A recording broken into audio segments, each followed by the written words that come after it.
ಅಲ್ಲಿ ರಚನೆ ಆಗುವಂಥದ್ದು. ಪ್ರಥಮ ಬಾರಿಗೆ ಏನು ನಮ್ಮ ಮೂಲ ಜನಸಂಘದ ಅಧ್ಯಕ್ಷರು ಶ್ಯಾಮಾ ಪ್ರಸಾದ್ ಮುಖರ್ಜಿ ಅವರೊಂದು ಪ್ರಾರಂಭ ಮಾಡಿ ಸ್ಥಾಪನೆ ಮಾಡಿದಂಥ ಪಕ್ಷ ಇವತ್ತು ಅಲ್ಲಿ ಅಧಿಕಾರಕ್ಕೆ ಬರ್ತಿರುವಂಥದ್ದು ನಮಗೆ ಸಂತೋಷ ತಂದಿದೆ. ಅದರ ಜೊತೆಯಲ್ಲೇ ದೇಶದ ಸ್ಥಿರತೆ, ಸುಭದ್ರತೆ ಮತ್ತು ಎಲ್ಲ ರೀತಿಯಾದಂಥ ಆತಂಕಗಳನ್ನು ದೂರ ಮಾಡಲಿಕ್ಕೆ ಇವತ್ತು ಭಾರತೀಯ ಜನತಾ ಪಾರ್ಟಿಯಲ್ಲಿ ಅಧಿಕಾರಕ್ಕೆ ಬರ್ತಿರುವಂಥದ್ದು ನಮ್ಮ ದೇಶಕ್ಕೆ ಸುಭದ್ರತೆ,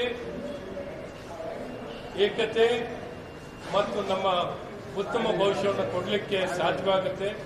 ಹಾಗಾಗಿ ವಿಶೇಷವಾಗಿ ಈ ಪಂಚರಾಜ್ಯದಲ್ಲಿ ವೆಸ್ಟ್ ಬೆಂಗಾಲು ನನ್ನ ಪ್ರಕಾರ ಒಂದು ಬಹಳ ವಿಶೇಷವಾಗಿ ದೊಡ್ಡ ಸಾಧನೆ.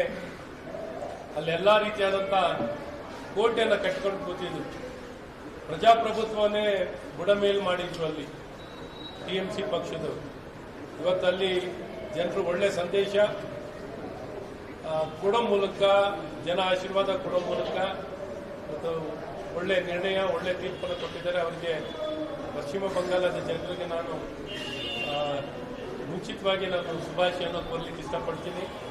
ನಾವು ಎಲ್ಲ ಪ್ರತಿಯೊಬ್ಬನು ಒಬ್ಬ ಭಾರತೀಯನಾಗಿರೋನು ಇವತ್ತು ಪಶ್ಚಿಮ ಬಂಗಾಳದಲ್ಲಿ ಇಂಥ ಒಂದು ಒಳ್ಳೆ ತೀರ್ಪು ಬರಬೇಕು ಅಥವಾ ಇಂಥ ಚುನಾವಣೆ ತೀರ್ಪು ಭಾರತೀಯ ಜನತಾ ಪಾರ್ಟಿಯ ಪರವಾಗಿ ಬರಬೇಕು ಅನ್ನೋಂಥ ಪ್ರತಿಯೊಬ್ಬ ಭಾರತೀಯನು ಬಯಸ್ತಿದ್ದ.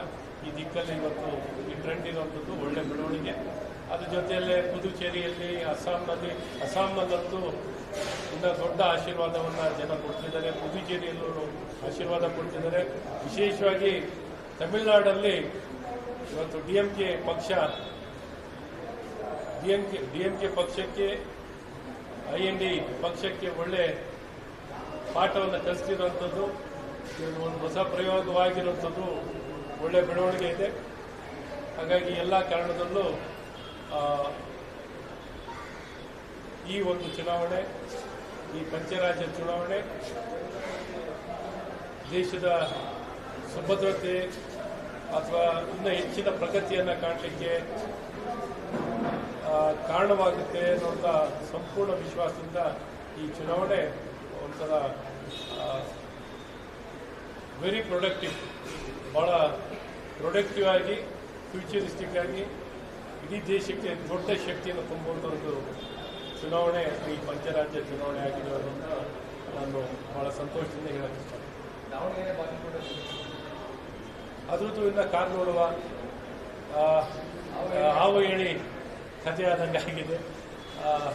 ಬಾಗಲಕೋಟೆಯಲ್ಲಿ ಈಗಾಗಲೇ ಕಾಂಗ್ರೆಸ್ ಪಕ್ಷಕ್ಕೆ ಮುನ್ನಡೆ ಕಂಡಿರುವಂಥದ್ದು ಇದ್ದಾರೆ. ದಾವಣಗೆರೆಯಲ್ಲಿ ಹಿಂದೆ ಮುಂದೆ ಆಗ್ತದೆ ಕಾರ್ ನೋಡುವ. ಬಹಳ ಮುಖ್ಯವಾಗಿ ಈ ಪಂಚರಾಜ್ಯ ಚುನಾವಣೆದು ಮತ್ತು ರಾಜ್ಯದ ಒಳಗೂ ಕಾಂಗ್ರೆಸ್ಗೆ ಆತಂಕ ಇತ್ತು, ಗೆಲ್ತೀವೋ ಇಲ್ಲೋ ಅನ್ನೋಂಥ ಆತಂಕ ಇತ್ತು ಅವರು.